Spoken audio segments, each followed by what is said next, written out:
welcome to the Whole Foods store. We are going to be doing a tour of the whole store, and in essence, what I'm trying to do tonight is change the way that you look at food shopping. This store is big and overwhelming and a little bit daunting to some people, so we're going to try to take it step by step, and we're going to start here in the produce area. This is full of healthy, seasonal food. And I think one of the most important things for me is that when we were growing up, did you have watermelon in the winter? Did you have kiwi all year long? Probably not.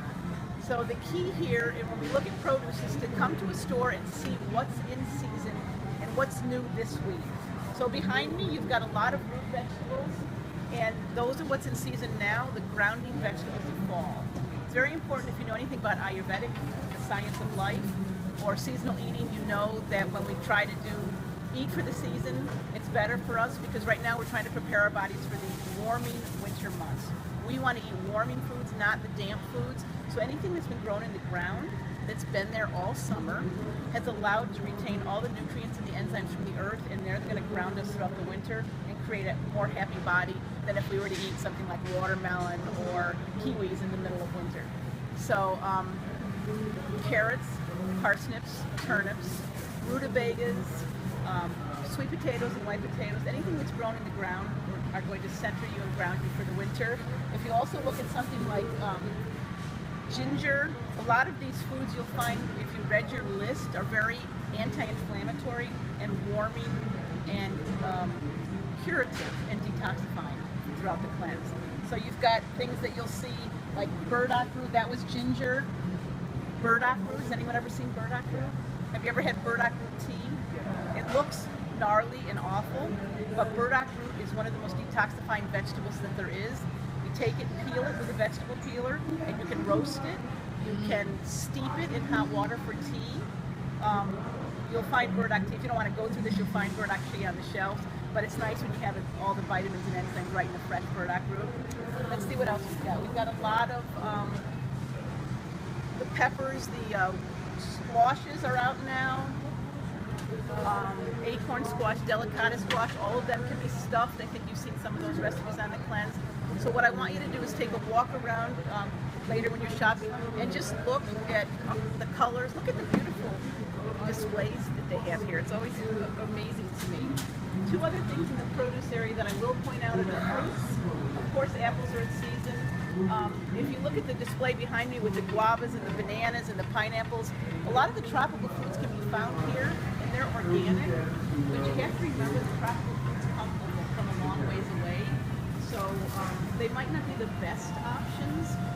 My best recommendation for tropical fruits is to buy them frozen at this time of year, because you know they were frozen at their peak, and at their ripest flash frozen, and those are the perfect things to put in your smoothies in the morning.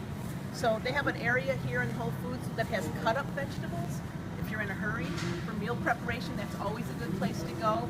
And then lastly, what I'd like to point out is in week 1 packet, there was a list from the Environmental Working Group that was called the Clean 15 and the Dirty Dozen. So the Clean 15 are fruits and vegetables that they do not need a lot of pesticides or herbicides or anything, because they're not usually infestations, a lot of insect infestations. So you want to make sure you look at that list, and anything that's on the Dirty Dozen, those are the items that I would recommend that you buy organic. The other ones probably not. The things that are on the Clean 15 are usually things that have thicker skins. Papaya, mango, pineapple, grapefruit, those kind of things. Usually the ones that you're going to peel the skin off of.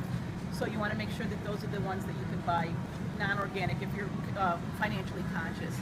And the Clean 15 would be things that you can't really scrub off pesticides. No, excuse me, I said it the other way around. It's a Dirty Dozen that you can't really scrub things off. It would be strawberries, raspberries, blueberries, spinach. One of the things that I'd like to point out also is that sweet potatoes and white potatoes are actually on the Dirty Dozen. So they are the ones that are most likely to be infested by insects. They have to use a lot of pesticides and herbicides on that, but sweet potatoes are not. So not only are sweet potatoes lower on the glycemic index, they're better for you in that regard for organic. So take a minute and look around. and then we're going to go on to the next area. We're in the bulk area, and to me, this is one of the best areas in the whole store because you have choices. And for those of you that are new to a lot of these things, it's really good to be able to try something. So in the bulk area, you can buy half a cup of some dried beans, mung beans, or something that you've never tried before, and for 67 cents. So this area has, as you can see, beans, it's got grains, it's got cereals, rices, a ton of rices, and even things like nutritional yeast or chia seeds or dried fruits. So the perfect area to be able to experiment. So I suggest look at some of the recipes on the cleanse packet, pick and choose which ones you're going to do, and then start with some of the options. Maybe things you've never tried before, that's always a good way to go. In this aisle, you've got a variety of options. You've got some gluten-free and regular-free flours, which are Bob's Milk products. Very good, very reliable source. Here in this area are some all-natural sweeteners. This is important because on the cleanse we've given up refined sugar. So you've got your honey, you've got your maple syrup, you've got your agave. The one thing I want to point out about the agave is that it should be raw, because that means that it's unrefined and not processed above 118 degrees. If you process something above 118 degrees, it becomes refined. Sometimes agave can be just as bad as high fructose corn syrup in that case. They also have raw honey here, which is a better choice, especially if it's local, if you have allergies or that kind of thing. So I highly recommend that. And behind me, you've got teas.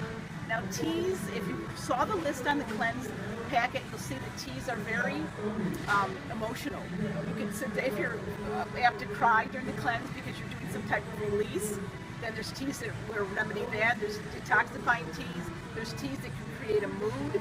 Peppermint teas can calm you down. There's teas for digestion. So I suggest you spend some time in the tea area because you can do a lot with a cup of tea. And then also on this side, you've got molasses. If you're doing any kind of baking with any of these good flours that you see here, blackstrap molasses actually contain more nutrients than regular molasses. And they're much better for you if you're anemic or you're replacing iron. We've got some good gluten-free options here in waffle and pancake mixes that would be nice.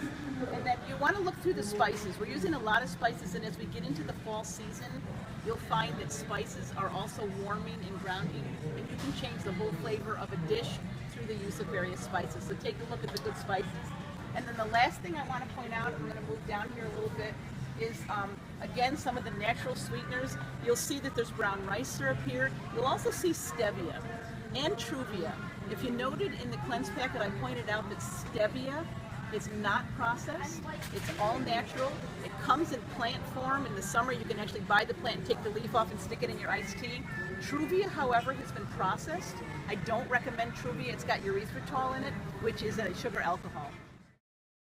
So now we're in the area with oils and vinegars, and this is very important because we need healthy fats in our body, we need oils. So the two that I recommend the most would be extra virgin olive oil and coconut oil.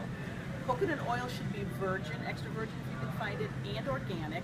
And the best thing about coconut oil is that it contains something called lauric acid, which is the same ingredient that's found in mother's milk, and it boosts your immune system. And they're even touting today that coconut oil, people with Alzheimer's can take a tablespoon a day and reduce the effects of Alzheimer's. So it's extremely important. I love coconut oil. I saute my vegetables in it. I put it in my smoothies. It's great. The only thing I don't do with coconut oil is make meatballs, because it does have a slight coconut taste. You don't want to really do anything Italian with it. But so olive oil, extra virgin olive oils, coconut oils, and flaxseed oil, if you can. And that is to be used in dressings or something like that, not in to cook with coconut oil. And then the other thing I want to point out is the apple cider vinegar. I suggested on the cleanse that you use the Bragg's. If you go on the Bragg's website, you'll find all the amazing health benefits of Bragg's. It has something in it called the Mother, which if you think something's floating around in your vinegar, it is. That's the fermentation process that's involved here. So Bragg's is probably one of the best ones that I found for for vinegars. This area is the pastas and crackers, and it's actually very interesting because some of you might have chosen to be gluten-free on the cleanse, so you have a lot of choices. And there are gluten-free pastas and then there are gluten-free pastas. So you really need to experiment and find what you like, because some can be made with corn, some can be made with quinoa. spelt, corn. There's a variety out there, and some don't hold up as well as others. Some break apart after you've cooked them. So it's a choice and it's experimentation. So obviously the best place to experiment is in those bulk bins where you can buy a cup for 50 cents and see if you like that particular variety. Now crackers, if you're going gluten-free, you have a lot of options in crackers also. But I wanted to point out something. These are nut thins. They used to be my favorite cracker.